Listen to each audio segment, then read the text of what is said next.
किसी और बीमारी के बारे में इतना लाइमलाइट मिलता हो जितना टीबी के बारे में मिलता होगा।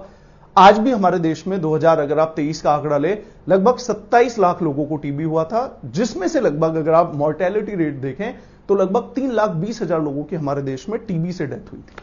अगर आप इस डेथ रेट को बाकी और डेटा से कंपैरिजन करें तो हमारे देश में लगभग रोड एक्सीडेंट से जिन लोगों की डेथ होती है वो भी नंबर लगभग 1,60,000 के आसपास है। तो जितने लोगों की रोड एक्सीडेंट से डेथ होती है उससे दुगने लोगों की हमारे देश में टीबी से डेथ होती है, और ऐसी बीमारी जिसका ऑलमोस्ट ट्रीटमेंट मिल चुका है। तो this is a very what I से, ये बड़ी विडंबना की बात है कि एक तरफ भारत बहुत तरक्की कर रहा है लेकिन आज भी हम टीबी जैसी बीमारी से अपने देश में जो मॉर्टेलिटी रेट है उसको कम नहीं कर पा रहे हैं। पहले से बहुत कम हुआ है लेकिन अभी भी बहुत कुछ करने की जरूरत है। नाउ इसके बारे में पढ़ते हैं। इससे पहले there is this campaign by government of India, TB मुक्त Bharat. There is this target. इस टारगेट पे क्वेश्चन आ सकता है कि we are gonna to end TB by 2025। 2025 तक कहां टीबी को एंड करने का टारगेट था और कहां 2023 में 3 लाख, 3.25 लाख लोगों की टीबी से डेथ हो रही है। तो कहीं ना कहीं यहां पे आप बोल सकते हो इस पर्टिकुलर टारगेट में सरकार थोड़ा सा अपने टारगेट से पीछे है। इस पे कम से कम डिस्कशन होना चाहिए।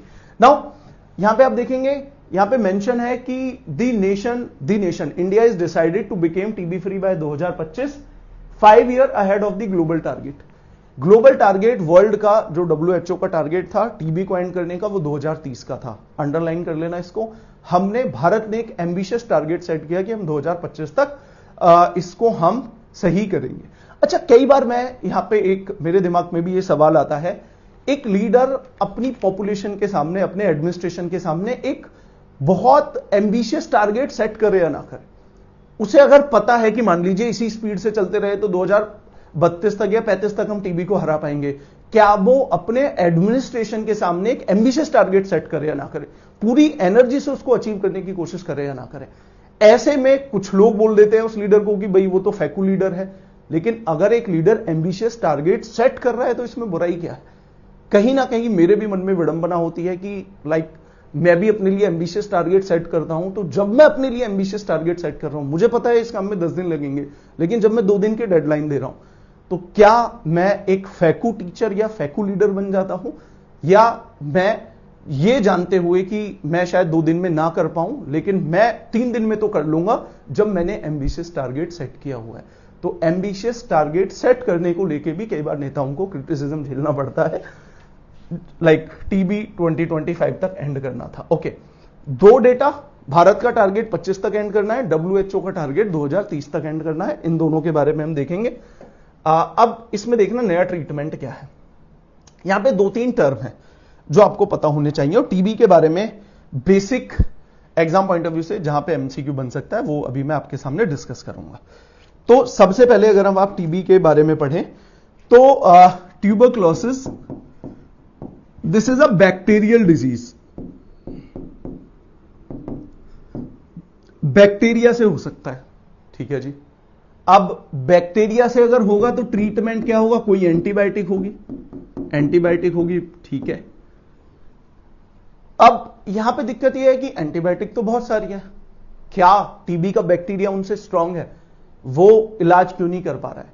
तो यहां पे दिक्कत क्या होती है, अगर आपको टीबी हुआ, आप मान लीजिए आपको डायग्नोस हुआ स्टेज 1 में, आपने एक एंटीबायोटिक ली और इलाज 6 महीने तक था, लेकिन आपने 2 महीने के बाद थोड़ा सा आराम लगा, आपने फिर दवाई लेना बंद कर दिया। अब क्या होगा? 2, 3, 4 महीने आपको लगेगा आराम है, 6 महीने के बाद दोबारा से टीबी होगा। अब ये जो बैक्टीरिया है ये इस जो पहले एंटीबायोटिक ली थी इससे रेजिस्टेंस डेवलप कर लेगा, अब इससे ठीक नहीं होने वाला है। फिर आपने एक और एंटीबायोटिक ली, फिर बीच में छोड़ दिया इलाज, उससे भी फिर रेजिस्टेंस डेवलप कर लेगा। ऐसे टीबी को हम बोलते हैं मल्टीपल ड्रग रेजिस्टेंट टीबी और XDR टीबी। इसी की वर्स फॉर्म XDR टीबी होता है। ऐसे में जब आपने 1-2 बार इलाज लेके बीच में छोड़ दिया, पुरानी दवाई अब असर नहीं करेंगी, तो इसको ट्रीट करना डिफिकल्ट होता है। ऐसे में अब जो पुराना ट्रीटमेंट था वो लगभग आपका चलता था, अच्छा खासा चलता था, 1.5-2 साल चलता था, कहीं पे देखिएगा मेंशन होगा, हाँ 18 से 24 महीने चलता था। अब WHO ने एक नया 3 दवाइयों का एक यहां पे एक कॉम्बिनेशन सजेस्ट किया है जिसको बोलते हैं BPAL, BPAL। यहां पे 3 दवाइयां, अगर आप इन 3 एंटीबायोटिकों का कॉम्बिनेशन लेंगे तो आप इसको जल्दी ठीक कर सकते हैं। अच्छा, बी पाल पे क्वेश्चन आ सकता है। अब ये जो 3 एंटीबायोटिक हैं, इनके नाम पे शायद क्वेश्चन ना है, ये तो ज्यादा एडवांस हो जाएगा। यूपीएससी में तो आ सकता है, एसएससी में आप चिंता ना करें।